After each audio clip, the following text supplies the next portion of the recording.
ఒక ఎర్ర చందనం విషయంలో మీరు ఇదే ట్రోలింగ్ చేశారు. ఈ ఎర్ర చందనం విషయంలో ఇదే ట్రోలింగ్ చేశారు. అంటే కారు మీద ఎక్కితే పవన్ కళ్యాణ్ గారిని మీరు ట్రోలింగ్ చేశారు. ఇదే అనంతబాబు అని చెప్పేసి ఒక సుబ్రహ్మణ్యం అనే అతన్ని దళితుడిని మర్డర్ చేసి భుజం మీద చేసుకొని తిరిగాడు. మీ అధ్యక్షుడిని ఏమనాలే?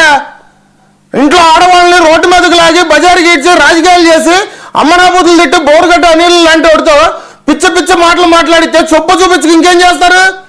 మీకు అందుకనే కదా సిగ్గు సరాలు లేకుండా మీరు ఇప్పుడు కూడా 11 వచ్చిన తర్వాత కూడా మీరు నీతి తక్కువ మాటలు మాట్లాడుతున్నారు.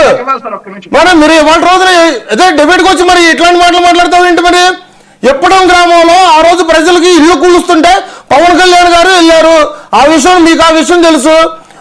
మీరు చేసిన ప్రభుత్వం హయాంలో కాదు అది. ఇవాళ రోజున ఇంట్లో ఆడవాళ్ళని బోరుగడ్డ నీళ్ళతో తిట్టించినప్పుడు అదే పవన్ కళ్యాణ్ గారు పార్టీ ఆఫీస్ సాక్షిగా చొప్పు చూపించారు.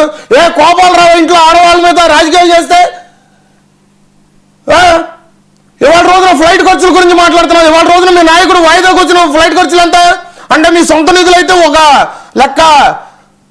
ఇవాళ రోజున ఒక ఎర్రచందనం దొంగ కూడా మీరు పట్టుకోలేకపోయారు.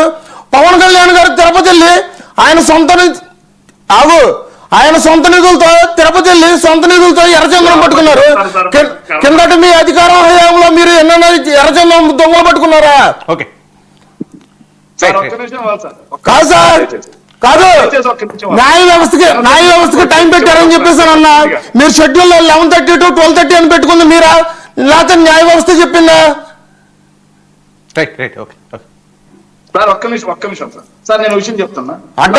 గారు జనసేన అధికార ప్రతినిధి కాదు. దయచేసి జనసేన అధికార ప్రతినిధుల చేత లేకపోతే ప్రభుత్వం చేత సిద్ధమా నేను అడుగుతున్నా. పవన్ కళ్యాణ్ గారు తిరిగే ఫ్లైట్ ఛార్జీలు, అదేవిధంగా స్పెషల్ ఫ్లైట్లు, స్పెషల్ చార్జీలు పవన్ కళ్యాణ్ గారు సొంత జోబీలోంచి పెట్టుకుంటున్నారు అని మీకు పర్సనల్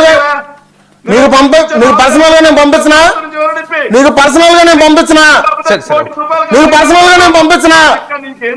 మీరు ఇష్టారీతిగా మాట్లాడకూడదు. నేను ఒకటే మాట మాట్లాడుతున్నా. మీకు పర్సనల్ గా నేను పంపించిన వాట్సాప్ చేయనా, లేకపోతే నెక్స్ట్ డిబేట్ లో ఏమన్నా ఆధారంలో చూపించినా?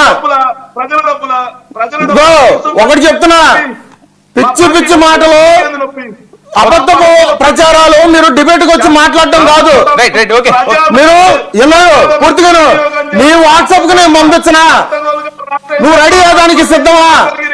పంపించని చెప్పేసి చెప్పు, లేదంటే చేతగాని మాటలని ఒప్పుకో. అంతేగాని పిచ్చాపాటి మాటలు మాట్లాడుకోదు.